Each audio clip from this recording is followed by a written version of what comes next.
Friday afternoon where I'm helping Did you save, want me to say save I love this being show. on with you? Because where's Mike?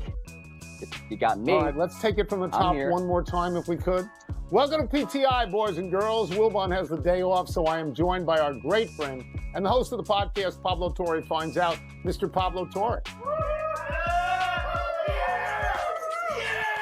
Nice applause. Very nice. And we begin today with the Indiana Pacers coming from 15 points down in the fourth quarter and shocking Oklahoma City on a last-second shot by who else? Tyrese Halliburton. Oklahoma City was heavily favored in this game and heavily favored in this series. Pablo, what did last night say to you about this matchup? That this is the story of this NBA season. Tyrese Halliburton, these Pacers, using those win probability charts where it looks like, wow, they're about to lose. It's 99.9% likely. And Tyrese Halliburton takes those graphs and he picks his teeth with them. He's done this every round. Tony, I'm in New York. You know this. I saw what he did to the Knicks. Yesterday on this show, you said, Novak Djokovic, sometimes you dislike a guy, you stand up from your couch and applaud. While you were asleep last night, I was standing up and applauding for a villain because this is the legend that is real. I don't know who's more clutch than him. I don't know a team that's had more comebacks like this than these Pacers. It is remarkable to watch happen in real time. Yeah, let me give you some statistics when I get to that. Thank you for telling the world that I missed the game. I didn't miss the game, I missed the ending of the game. I did what any sane person on the East Coast would do. I stopped watching. And why? Because Oklahoma City was up by 15 points with 9 to go. And Oklahoma City going into this game was 43-7 at home. And Oklahoma City had the MVP of the league who was scoring a lot of points. So I said, okay, this game is over. And I got out. Right now, how do I feel about all of this now? If you were a person who, for example, picked Oklahoma City in 4 or 5, as long as you said 5, you still have a chance. Historically, there was a team, the Laker team, with Shaq and Kobe, got beat in the first game by the Philadelphia 76ers with Allen Iverson, and then swept the next 4 games. So that stuff happens. But Rick Carlisle is a crafty fellow. I don't know that that happens here. I think people have forgotten, and I think I forgot, how great Indiana was against the second best team in the whole league. Cleveland beat them 4-1 in the playoffs. You mentioned these other things. We'll get to Halliburton in a second. This is the 5th time in these playoffs that Indiana has come back from being down at least 15 points.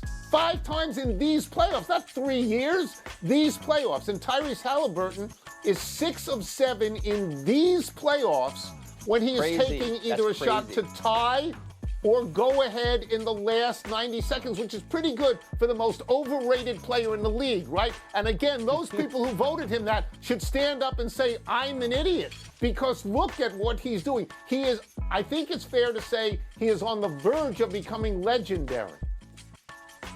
Oh, they should have to put a sign on their lawn that says how bad they got this. And by the way, you know, Halliburton has always been a bit of a hood ornament for the all-NBA sort of a roster. He was with the Olympic team, never played, and we all agreed, like, of course, it's Tyrese Halliburton. He's just the other guy. He's now the star. Tony, he is the story of this postseason. He's doing things with a level of comfort under pressure, which to me is the greatest way to earn respect objectively. That to me is it doesn't mean they're going to win. Special. It doesn't mean that Indiana is going to win this series. No, it doesn't mean that at all. But you know, that was a stunner. That was a stunner. It means that at least, we're going to be watching more basketball. We should watch some of this tennis, though, because in the French Open, Tony, Novak Djokovic's improbable run came to a close this afternoon because he fell to number 1 seed Jannik Sinner in straight sets. On the other side of the draw, Carlos Alcaraz dropped the first set to Lorenzo Musetti, won the second in a tiebreak, bageled Musetti in the third, was up 2-0 in the fourth, and Musetti retired with a thigh injury. So it's going to be Sinner and Alcaraz on Sunday, Tony. Your reaction to today's results would be what? Well, my first reaction to the Alcaraz match is I'm not a doctor. Well, I am a doctor. I'm not that kind of doctor. And I don't want to be too hard on Musetti. But he's doing great. He wins the first set, loses the second set in a tiebreak against a guy who has won majors. I mean, he looks really good. So they say it's a thigh injury. I'm sorry that it's a thigh injury. I'm sorry he didn't feel he could play anymore. I'm not going to impugn him in any way, but my sense is when I first heard about it, was like, well, you don't get out of the semifinal in a major unless you're dead or vomiting all over the court. I mean, you hang in there. So I don't want to impugn him. And my reaction to Djokovic, and I watched a lot of this match, and it's well known I'm not a big fan of Djokovic's. I'm not. But he went out like a lion. I mean, he was a champion out there. He's being run around the court by a guy 15 years younger than him. And he never did anything but play hard and play well. I think Sinner missed more shots than Djokovic. Djokovic kept the ball in play all the time. I mean, good for him. Good for him. But I think there must be some creeping sense, though, that we're close to the end for Djokovic. And it's not because he looked like he wanted to give up. It is not the case that he rolled over. You're totally right about that, even as I am unsurprised to hear you say that you respect someone way older than someone else giving a real effort out there. I appreciate the thin psychoanalysis I may be tempted into right now. I am also, though, going to observe that what we're getting with Alcaraz and Sinner, Tony, is this next generation in the present tense. Yes. And that's what's astonishing here, is that Sinner is the top-ranked player. Alcaraz might be better. Alcaraz might be the guy. And again, we're on to a conversation now that Djokovic crashed, right? Djokovic was the latecomer, so it's not, of course, settled what this is going to be, but that's what I'm so impressed by. We're getting this stuff at that age, 22 and 23, today. There's a complicating issue.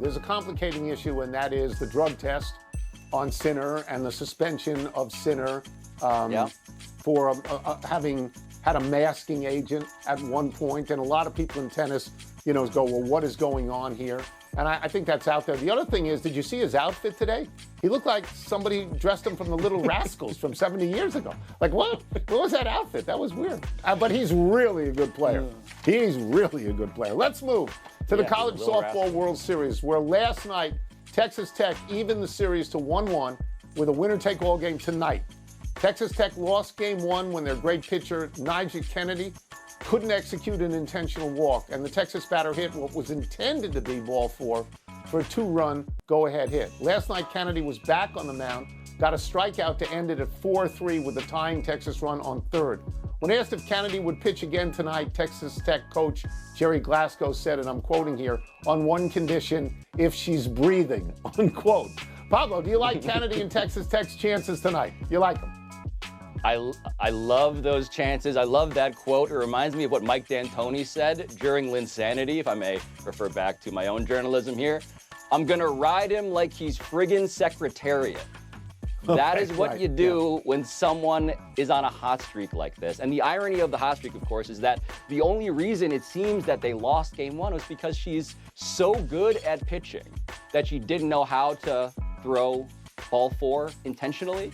And that was, of course, this amazing clip from that game. But what we're seeing right now is somebody who is going to pitch every plausible inning because she got paid $1 million a year in NIL, Tony. That was how I first learned of her to do exactly this for Texas Tech out of Stanford. Yeah. So that she's the column. And the beginning of the column